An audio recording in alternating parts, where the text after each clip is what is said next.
Alright, so we're going to start the games for the second tournament here in a minute. Just going to go over a couple of things real quick. Um, Also, let other people know if they're interested at all in watching or if they play it. I'm sure they'd be interested in what kind of things we'll say about their games. So, um, yeah, just let them know. You'll notice something new. I actually got a webcam now, so now you can watch me in all my glory. Let's just hope I don't pick my nose on live stream. That'll be cool. But, yep. Anyway, let me switch over to the brackets. We'll just talk about that briefly, and then I'll get going. Let's make sure that I remember to turn off my overlay. Yes, I did. Alright, so a couple of things. First thing, last time we did only 8 players. This time we have 16, so that kind of also means that we're going to have to break up the casting a little bit here and there, depending on how the games are played. I mean, obviously we like longer games, who doesn't, but, you know, time constraints. So, anyway, that's that. So, you can take a look at the bracket. This is the first round, so we have Jarrett, who's our champion, coming in, playing a ZVZ against Nosferit. I think they actually haven't played yet, so hopefully they're going to be playing today. But, yeah, all the other sets have been played. We got a PvP. We have a lot of new people that I haven't seen played before, so I'm kind of excited to see how they do. One other interesting thing for this tournament is that there's actually a voting that you can do, which I don't think a lot of people knew about. I just opened it like the other day, so you can vote and see who you think's going to win for each matchup, and that happens on a per round basis. So, just real briefly, everyone thinks Ark's going to beat Orostin. 3 out of 4 people thought I was going to beat Bragor, Jarrett. 3 out of 4. It's a couple of 100%ers, but I think a lot of that is that they're just looking at the bronze and saying, oh, their bronze are going to lose. So, yeah. But I don't know how fair that is, but that's kind of what it is. So, anyway, I'm not going to keep you guys too long. I'm going to be casting again with Todden, so you get to see us arguing over what we think's actually going on, which is always fun. And that's about it. So we're going to go ahead and jump into the first game here. First game is going to be Thunder versus Lego. Let's make sure of something here. So Thunder versus Lego. It's a random player who actually, I think he said he was going to play random, but is actually going to play Terran. I'm not sure, but he said random. So that's that. And then we have a Bronze Protoss. So could be TVP or it could be random versus Protoss. Not sure. But gonna go ahead and load up the first game. Todd, let me know when you're ready. Oh, I'm ready. I think he said he wants to switch races depending on what his opponent is, because he plays random. Yeah, you can do that. Yeah, it's fine. You can play whatever you want. Alright, well, I'm gonna go ahead and start the game, and actually, hold on. Let me make sure I turned off this shit. Sorry, I gotta remember my shortcuts here. Alright, 3, 2, 1. Alright, so I'll go ahead and do the first one. So we have Thunder on the top right of the map. He is playing as Terran. I don't know if he actually picked random or if he picked Terran. I think he picked Terran, so... And on the bottom left... I think he did. And on the bottom left, we have the purple Protoss, Undying Lego. I'll be honest, I like his name, so I'm rooting for him. 'Cause I'm very unbiased. Way to stay neutral there, bud. Way to stay neutral. Hey, you know what? Casters aren't supposed to be neutral. Yes, we are. We're supposed to maintain our neutrality. No, we're not. Unless we're in the game, and then okay. We're supposed to root against ourselves. How's this for neutrality? Jarrett wins the tournament again. No, but here's just real quick. Just for the tournament, the big difference between the first one and the second one is that we actually have a prize pool this time. It isn't actually real money because, you know, we're all poor, but it's 30,000 gold, World of Warcraft in-game gold, and pretty much, I think I laid it out that it was 22,500 for first place, or something like that. I can double check afterwards, but it's pretty much 30,000 gold. Top 3 are going to get money, so... Like Jarrett said that he was going to off race, but then he's like, well, there's a prize pool, so I'm not going to. So I was like, that's fine. I mean... So, nothing too out of the ordinary right now. No. Although, I think TVP has changed a little bit recently. Well, I think the interesting thing about this map is, I mean, with any map where, you know, there's just 2 spawn points, is you can rely on them not scouting you first. to maybe get a quick expand or something like that, because you know that they know exactly where you are. So Right, I agree. someone can pretty much just blind make a bunch of units and then just move in, and they already know where you're at. So I mean, there's that danger. So we don't see anyone going like command center first or anything, or Nexus first right now. Yep, looks pretty standard to me from both sides. Lego's got quite a bit of Cybercore. Like he was getting close. I don't know if he was gonna drop a Nexus there because he was at like 350 minerals. I see. You know, I actually don't understand why Protoss choose to like kind of like do a little choke in the front. I mean, if you know it's Terran, right? I think it's kind of stupid to put two buildings up front. I mean, the thing is, they can do that, and then like let's say if there's Hellions or something, there's just a thin run in to go. I mean, it's more common against Zerg. Zerg, you need to wall off. If you don't, the Zerg is gonna kill you unless they Absolutely. just don't even try. So. So here's a little interesting little deviation. We see outline of a third barracks. Nope, it's gonna be 2 racks. I wonder if it's a 2 racks expand. Was his orbital late, or is that just me? His orbital is really late. Okay.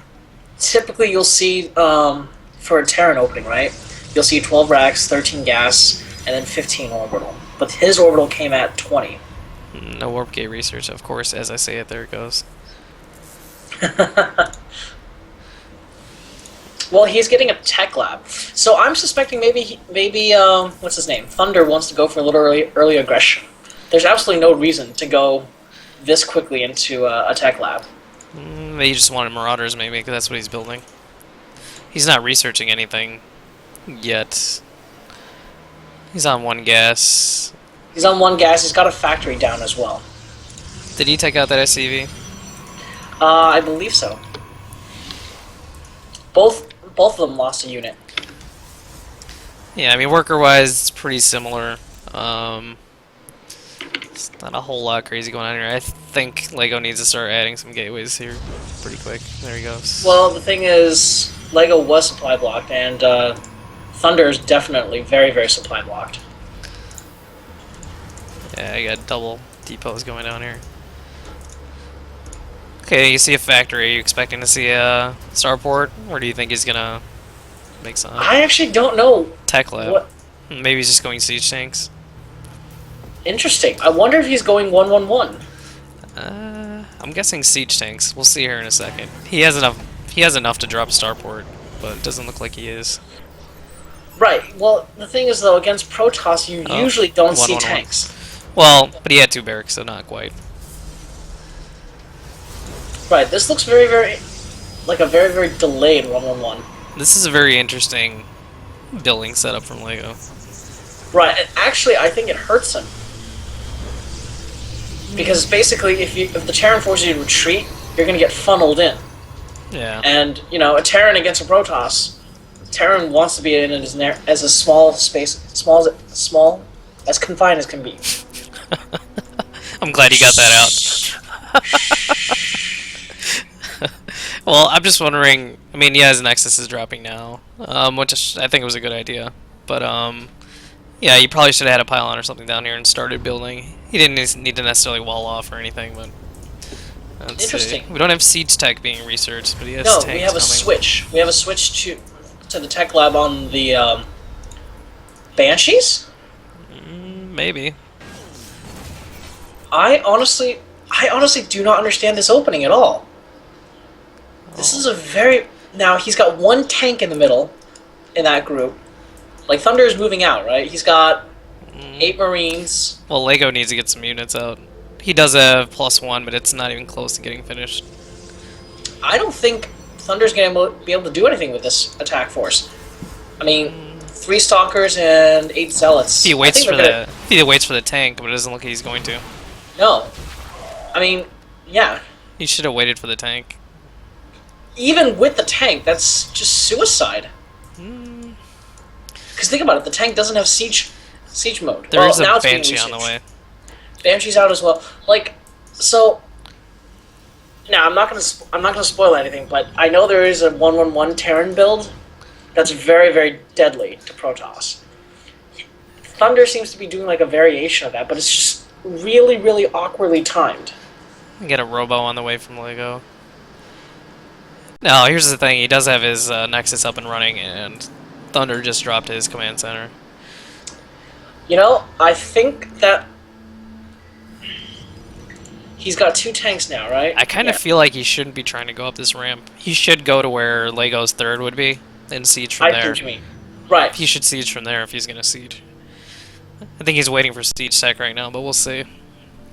He's got more tech labs. I'm guessing he's going to try and get marine upgrades. Now, you know... Now, here's the other thing. Mm-hmm. Lego is just finishing up +1. But siege mode is finished.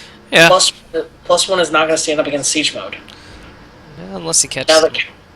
Now the counter to this attack force right here from Thunder, at least from the Protoss point of view, is charge lots. Charge lots would absolutely destroy this. Well, he's getting his Twilight count, so he's not going to have charge anytime soon. No, because the tanks are sieged up. We got a bunch of squadron marines, couple of marauders mixed in there. Thunder should be taking out these rocks. Well, now I wonder, does Thunder actually does Lego actually see this? nope. No, he He doesn't. sees nothing.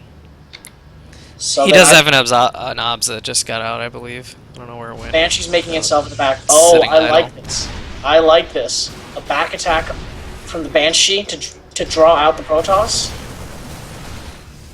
That Banshee's gonna go to town. Yeah, Wow. he needs to put it on probes. No, I like this, because think about it, now he can walk up the ramp. He I like doesn't this. have cloak, so I mean that's fine. So, there you go, just pull it out. Oh man. This is a very, very tense situation now. He 3 can, Banshee he kills. can actually scan and start hitting these zealots. I don't think he knows about it. Yeah, he doesn't know what's up there. Oh, this is gonna be massacre. Oh man. Oof, that was not good. Not good, not good. Yeah, I like that. I really like that attack. Divide and conquer almost. yeah, Lego's got nothing going on right now.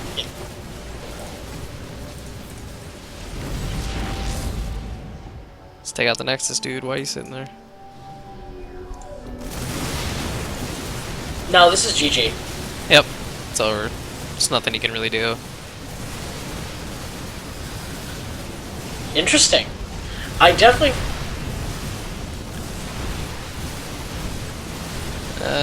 Honestly, I felt like Lego probably could have done something about it. He just needed to get units.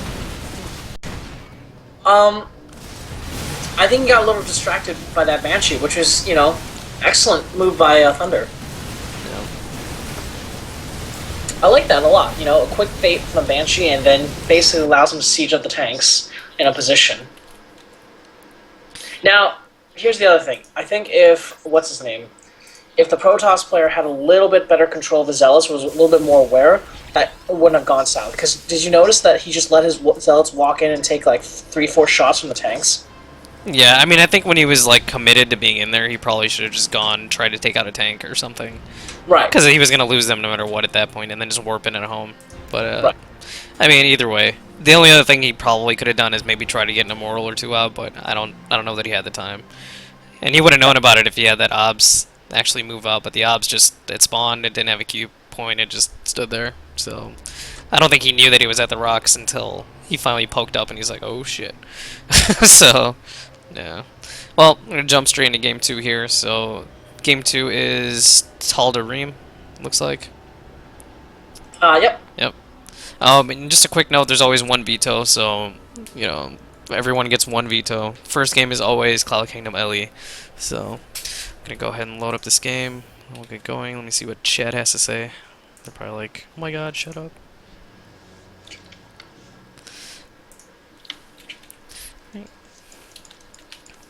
Okay, you ready? Yep. Okay, here we go. 3, 2, 1. Alright, spawning in the top right, we have Undying Lego, who again, awesome name. I don't care, maybe he'll still win